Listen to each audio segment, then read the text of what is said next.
San Francisco, California, Tuesday, February 9th, 2010, 1:05 a.m. Ex-husbands were like bad pennies, Alexandra Clarkson thought, arching her back as a wave of pleasure washed over her. They kept coming back. At least hers did. And she, horny, idealistic idiot, kept opening the door and jumping into the sack with him. But damn, he knew just the right things to say and do. She moaned and rubbed herself against his hand. Yes, just the right things. She wrapped her legs around him, urging him on as he slipped into her. She let her mind wander as sensation rippled over her. Suddenly, a series of images raced into her head. Strobe light-like, one after another. A robed figure, face obscured by a hood, flickering candles, smoke curling upward, naked bodies, writhing together. A faceless baby screaming. Alex froze, passion obliterated by fear. On top of her, her ex rocked, moaning, seemingly oblivious to the fact she was no longer participating in the act. Fear became panic. She couldn't breathe. He was crushing her. A primal thundering beat filled her head. With it, the certainty she was going to die. She wedged her hands under his chest and pushed. Stop. Don't. She meant to scream the words. They came out a choked whisper. He didn't stop. She struggled then, pummeling his back with her fists. Get off me! The last came out as a shout. What the fuck? He rolled onto his back, breathing heavily. Shit, Alex, what's your problem? Trembling violently, she sat up, pulling her knees to her chest. My problem is you, obviously. Go away. Gladly, schizo. He climbed off the bed, grabbed his clothes, and looked back at her. You're one freaky chick, you know that? She was. Alex dropped her head to her drawn-up knees and closed her eyes. Dear Jesus, what just happened? The bathroom door slammed shut, and she drew a shuddering breath. What was her problem? Yes, he'd showed up at her door. But she'd invited him into her home and bed. Why did she keep making a monumental mess of everything? Light sliced across the bed as Tim emerged from the bathroom. She lifted her head. He stood in the rectangle of light, a dark silhouette. She didn't blame him for being pissed. I don't know what... I'm sorry, she said softly. I feel like an idiot. Are you okay?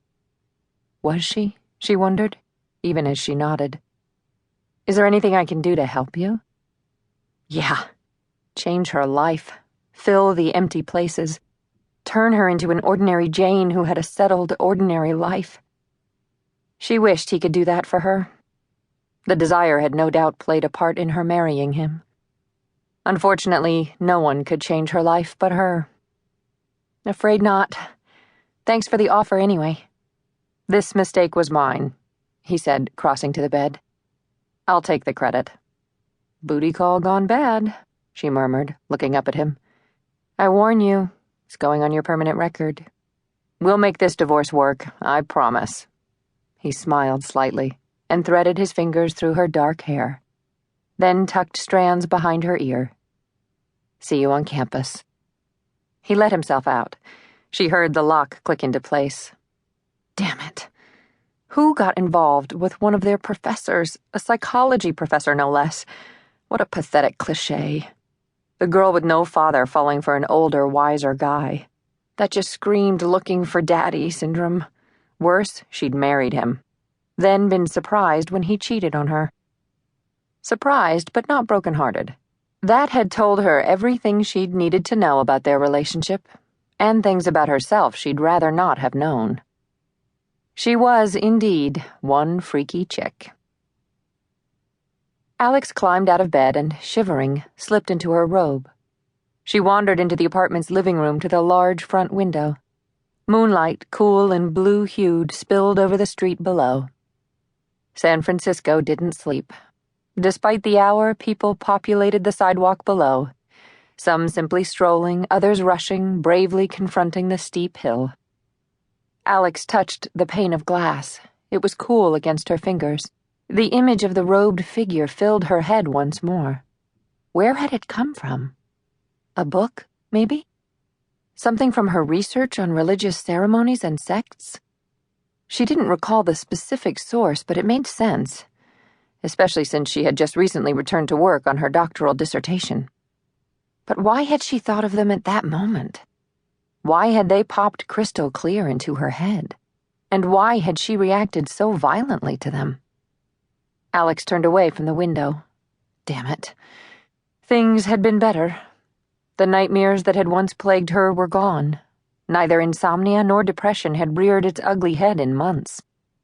She had her act together as her act got, anyway. The bartending gig had afforded her the opportunity to finish the dissertation. She and her mother had settled into an uneasy peace, but peace nonetheless. Now this. She had never experienced anything like it before. Alex rubbed her arms, suddenly chilled. It had been nothing. The trick of a mind, actively engaged in research. Proof she had chosen the right time to return to her work. The moment made sense as well. She'd let go of the corporeal world, focused on sensation, and allowed her mind to float. Similar to the trance-like state used in shamanism, Buddhism, and a number of other religions and rituals as a way to shut down the logical mind and unlock the truth. She would backtrack, she decided. Go through her notes, locate the source of the images. Until she did, this thing was going to bug the hell out of her. To keep listening to this audiobook, I've left you a link in the description so you can do it, at no cost thanks to Audible's 30-day free trial.